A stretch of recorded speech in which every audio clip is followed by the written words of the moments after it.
Gluttony is the new obsession in America. Let's talk about it.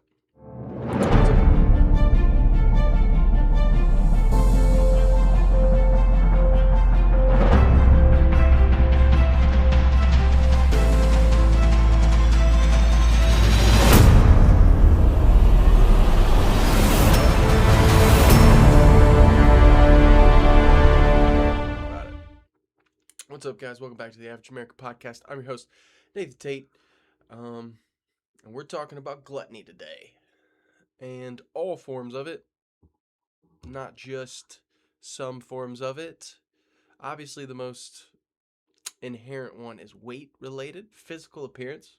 That's the gluttony we know. That's the gluttony that people can obviously point out to each other. But gluttony is so much more than just how you look. It's what you do. It's how you spend your time. And there's a lot of that going on in America. We have some weird overconsumption practices in America that frankly are concerning. I think, to say the least. Like we are all and I mean it's probably global, but America is really one of them that's definitely on their phones all the time. I'm a consumer of it, so this overconsumption of social media is, probably the worst one. I would say the one that's most detrimental, the one that's worse for your mental health, creates envy. It really fucks up your psychosis when you overconsume social media. And I think there's so much of that going on. I mean, you look at the way that it's affecting young people, especially, but even myself. Like, I notice, my attention span is short already from having ADHD. And then as I've gotten older and like get used to the phone and all that kind of stuff, like I check my phone constantly, even when there's nothing to check. And it's just, it's just a reflex at this point. It's unconscious. I'm not even thinking about it. I just, as soon as I don't have some kind of stimulation, I reach for my phone. And I have no clue how to like stop that. I mean, I guess putting my phone away and not using it for a while would probably be the only way to really get myself away from that. But I don't know if that's the answer. I don't know if that's, because you get rid of it. You're not really like, yeah, you're getting rid of the problem, but you're not teaching yourself discipline. So I don't necessarily agree with that. And then we have a lot of over consumerism. I've been online shopping a lot lately. But that, just buying stuff all the time. And don't get me wrong, we have a consumer based market. So that's really the way it works. You create a product, people buy it, it makes lives more convenient, or it's a cool thing you want. But our lives are based on this overly simplified desire of what we want and not things that we need or what is good for us. And I think so many of us fall into that, and there's nothing wrong with purchasing things that you want. There's nothing wrong with like working hard and spending your money, and like what else is it there for, right? And I totally get that and respect that, but there is a point at which you're just, I say this to my wife sometimes, because you're just looking to buy something. I do it too. I'll get on the internet and I'm just scrolling on, Marketplace, or lately it's been Sheen, or Shein, however you pronounce it, buying like dumb shirts and stuff. This one says, God forbid a white boy catches a vibe, which feels appropriate. However, did I need it? No. But I did want it, and I bought it. No regrets. But at the same time, there's definitely things I've bought in the past that I regretted, that I was like, I didn't need that. I shouldn't have bought that. I haven't used it, or it's, not something that's really like valuable to me. I just wanted it in the moment. It was a good idea, but I didn't really evaluate like its usefulness. And so I think there's so much of that goes on. And then obviously we get to the weight one, the gluttony of food. And I think that it goes hand in hand with social media, because there's so much food consumption that is social media based. I mean, just watching people do food challenges on YouTube is something I do all the time. And I think a lot of us watch it out of envy, because we either don't have, or like we do have the self control to not let ourselves be that, you know, gluttonous and overzealous about food and let it be everything. But also, you wish sometimes that you could just let loose and be like that. I know some, like myself, I personally deal with like weight struggles and physical image problems and stuff like that sometimes. I've gotten a lot better over the years, especially as I've become more active and exercise and shit like that. But it definitely is still something that fucks with me from time to time, something I worry about on a daily basis and try to, it's there in the back of my mind. It's something I'm thinking about. Um, I'm much more accepting of myself physically now because I've worked on it a lot, but I'm still not where I want to be.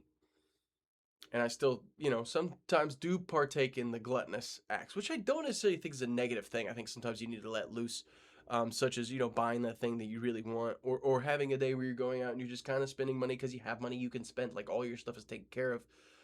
And so there's nothing wrong with doing nice things for yourself. Um, but there's a point, like I said, where this culture of gluttony, James Bola is a reference. And if you don't know who that is, you could just go look him up. It's the really fat um, Hispanic guy who says mood, or sounds like, looks like a cow, sounds like a cow. Anyway, he's the most recent example, but I think Nico Avocado really started this, and then the mukbangers took it over, and then like a lot of them put on a bunch of weight. I'm gonna play a clip here of someone talking to Jillian Michaels, who was on My 600 Pound Life. She's been a fitness coach. She's been fit her whole life. Talking about BMI and stuff like that and how it relates, and like trying to criticize someone who's well into the fitness industry. So here's Jillian Michaels on Jubilee, talking about BMI and being overweight. And Repeat obesity. the claim again. First of all, obesity is a very outdated term. It's based on the BMI, which is based on white men. Actually, in this, come on, Jillian, you could be single-handedly responsible for updating the BMI. Okay, but we also have waist to hip, and we have DEXA, and we have MRI. Yeah, but My next surrounded claim is that the body positivity movement oversimplifies disordered eating and trauma. I think actually the medical industry and a lot of health professionals have oversimplified. I'm sorry if that's happened to you. I think you're seeing the wrong people. I know a lot of really good people. But that's also privilege. Of course, you know a lot of good people. You're a rich white woman who's been on television. And I would love to know, somebody A lot of mentioned them the write show. books. Totally. A lot I of could read a them- book. I've read a lot of diet books, Jillian. Not a diet book. Or whatever. What kind of book? A self-help book? Well, I mean, if you're struggling with an eating disorder and you're telling me I have no access to Well, how any do I know if I'm expert- struggling with an eating disorder? Where does genetics play into all of this? Do you want to take on genetics? We can. Go ahead. Are you a scientist? Do you think you have to be a scientist to No, understand? but the I way haven't heard genetics one work? comment about where do genetics Well, play that's in. that's not the claim. If you want to get into genetics and Repeat obesity, the claim again.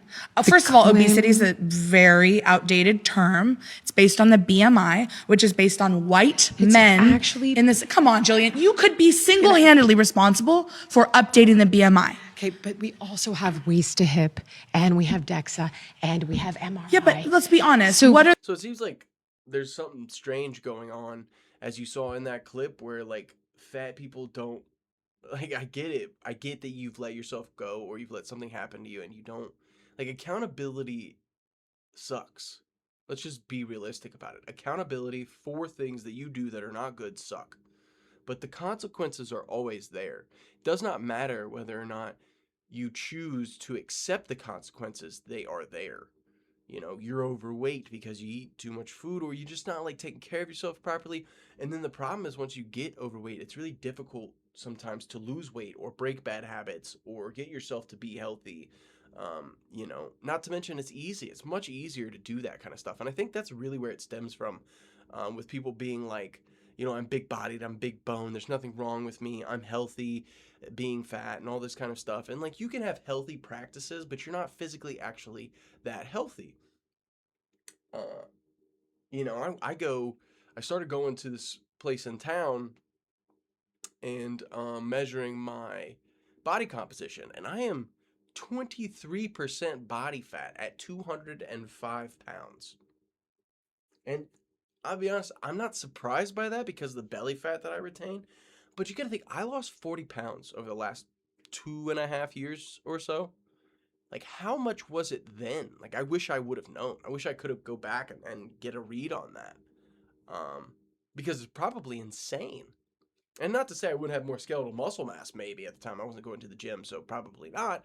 But either way, And I'm not saying BMI is everything.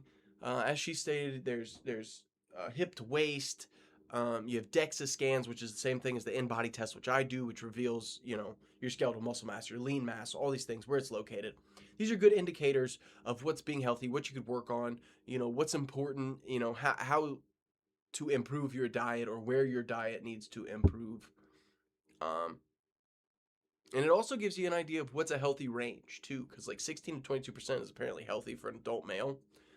Personally, I say 16%, 12 to 16% is probably like in that peak healthy, in my opinion, of being like lean, having a lot of muscle mass and lean mass. But I like to eat, I think most people do. That's kind of what we're talking about in this segment of it. But there really is fucking this delusion that I just can't even grasp. Like, what are we talking about? That it's okay for you to be overweight and people not to have an opinion about it. Like, do people need to come up and be like, hey, you're fat? Like, no, that's rude, and there's no reason to do that to people as if they don't already know. But saying, I'm healthy at 300 pounds. No, the fuck you're not. Nobody's healthy at 300 pounds. Even the strong men and stuff like that, like, they're not healthy at 300 pounds. Um, Even if it's all muscle, I would still argue that that's not necessarily healthy. Like, that amount of weight with gravity and everything is a detriment to your joints, to your ligaments, um, your skeleton itself. I would think probably struggles with that amount of weight with the force of gravity pushing down on it, and that's not including if you do any athletic activities. I mean, think about like defensive linemen, right, or offensive linemen in the NFL. They all lose a lot of weight and get way better in shape. I don't say all, but a lot of them get in really good shape. I think Jeff Saturday's a really good one. Taylor Lewin, who's also in the public spotlight, and they just get a lot healthier. Um, and not to say they weren't animals and beasts when they were, in the NFL, but they realized that like for their bodies to function in a way that is sustainable, they need to lose some weight and create a more balanced physical spectrum, if you will, for their self. So there's just this weird thing where like we want to fetishize, gluttony and stuff like that, and it is this fascinating thing where like how can someone do that and why would they do that? I don't know personally. I have my moments where I feel like that. I've had moments in the past when I used to smoke weed where I would eat so much that I would throw up. I get it. You get the edge, just like your inhibitions are down and shit like that, but I, I think at some point you have to accept responsibility for your own choices and constantly saying, I'm healthy at 300 pounds. I'm healthy, no matter what my body mass index is. Like, no, you're not. I'm sorry. And I know people have problems that medically can cause them to have struggles to lose weight. And maybe you'll never be, as thin as you want to be. And that's okay. There's nothing wrong with that. But as long as you're always actively attempting to be healthy, I think, and eating healthier, and doing those things, there's nothing wrong with that. And listen, somebody's always going to have a judgment. I'm a piece of shit, judgy person. Like, that's just me. And I'm always going to have judgments about people for that kind of stuff, because I have a weird fluctuation and fascination with it. And that's my own problem. My mother was always really against fat people. And I think that just kind of instilled something weird in me where that's always my first judgment meter. But it is something to be said about the fact of like, do you have self will? Do you have control of yourself? And everybody lets themselves go. I don't care who you are. At some point, you kind of let yourself go. Not everybody's this super ultra disciplined person who does athletics and martial arts and whatever else creates discipline. Like I had to learn and teach myself to have discipline on this stuff so that I could lose weight and be healthier. I was well on my way to sleep apnea. I was obese. Um,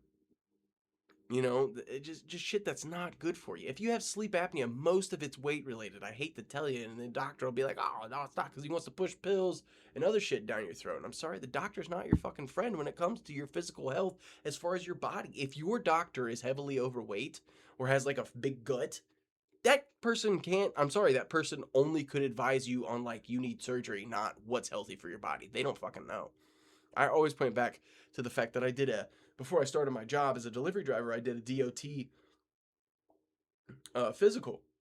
And this little Asian woman, tiny lady, And I put down all the things that I take on a daily basis. And I've added some supplements to them since then. So I'm taking even more stuff now. And most of it's vitamins. Most of it's vitamin supplements. Or like branched chain amino acids, stuff like that, stuff that reports muscle recovery, stuff like that. Especially with my jobs being physical, it's important to just take that stuff for a daily basis. But she goes, "You're young, you don't need to take all of this stuff," and you just listen to that and you go, "Do you know anything about physical health relative to someone who goes and is active at the gym and stuff like that, who does a physical job?"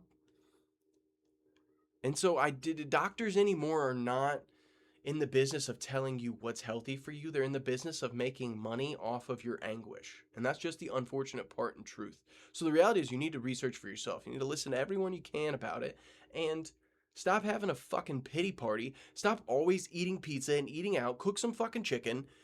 Have some goddamn discipline for yourself. Stop eating sweets every fucking time that you can.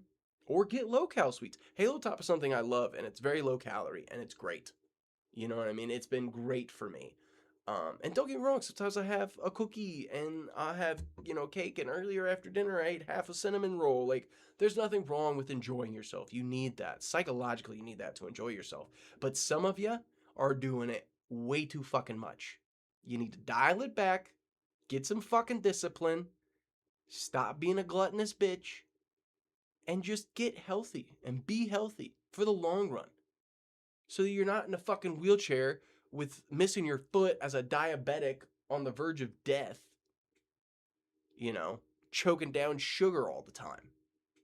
Help yourself out. Think about yourself when you're 50, not right now when you're 28 and it's not a fucking problem. Because I promise, bad habits will come back to haunt you. Go ahead and ask my fucking back. Because it's fucked up. So, anyway, that's all I got on that subject. And I think we've covered most of it. If you're watching people on the internet eat food all the time and you're envious of that, you're not there when the camera's off. So keep that in mind. But with that being said, appreciate you guys tuning in. Appreciate anyone who watched this after the hiatus. I needed a couple weeks to kind of mentally clear myself out and take a step back from some of this. I think listening to all this dark shit all the time could be a little excessive mental strain, if you will. So that's all I got. I'll see you guys next time. Peace.